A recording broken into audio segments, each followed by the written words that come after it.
सर्वांना माझा नमस्कार. जय हिंद, जय संविधान. आजचा आपला टॉपिक आहे anticipatory bail. That is very much interesting. बऱ्याचशा लोकांना माहिती नसते की अँटिसिपेटरी बेल काय आहे, ती कुठल्या सेक्शनमध्ये न्यायालयात दाखल होते आणि ती केव्हा दाखल केली जाते.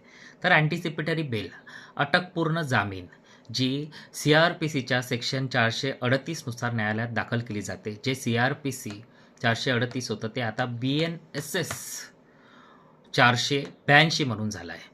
तर ही बेल या सेक्शननुसार दाखल केली जाते. तर आता होतं काय की एखादा व्यक्ती आहे आणि त्याच्यावर गुन्हा दाखल झालेला आहे आणि त्या व्यक्तीला असं वाटत आहे की हा गुन्हा माझ्यावर चुकीचा दाखल झालेला आहे आणि मी जर जेलमध्ये जाईल तर माझ्या प्रेस्टिजला कुठेतरी ठेच पोहोचेल आणि समाजात माझी कुठेतरी इज्जत कमी होणार.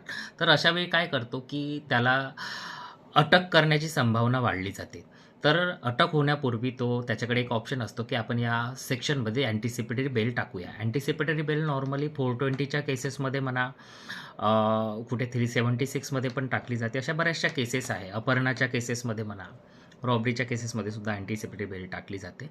तर बरेचसे लोक अँटिसिपेटरी बेल टाकतात. तर त्याचं कारण असं की वी आर इन ॲप्रिहेन्शन, म्हणजे आम्ही भीतीमध्ये आहो का पोलीस आम्हाला अटक करतील आणि आमच्यावर जो गुन्हा दाखल केलेला आहे तो खोटा गुन्हा आहे.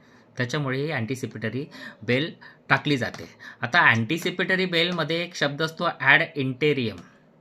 ॲड इंटेरियम म्हणजे जोपर्यंत या बेलचं कोर्टाकडनं कुठलंच डिसिजन होत नाही तोपर्यंत आम्हाला ॲड इंटेरियम द्या, म्हणजे आम्हाला पोलीस पकडणार नाही. अँटिसिपेटरी बेलकरिता काय करावं लागतं, तर अँटिसिपेटरी बेलकरिता तुम्हाला तुमच्या वकिला थ्रू त्या बेलची एक नोटरी करावी लागते आणि ती नोटरी घेऊन तुम्हाला ती बेल समक्ष न्यायालयापुढे दाखल करावी लागते. अँटिसिपेटरी बेलकरिता तुम्हाला न्यायालयापुढे हजर राहण्याची कुठलीच गरज नाही. बऱ्याचशा केसेसमध्ये ॲड इंटेरियम ग्रँट केली जाते आणि बऱ्याचशा केसेसमध्ये अँटिसिपेटरी बेलसुद्धा ग्रँट केली जाते. आता ही बेल कुठल्या पॉईंट्सवर ग्रँट केली जाते. सर्वात आधी तर जजेस त्या व्यक्तीचं कॅरेक्टर बघतात की याच्यावर अगोदर कुठले गुन्हे आहे की नाही.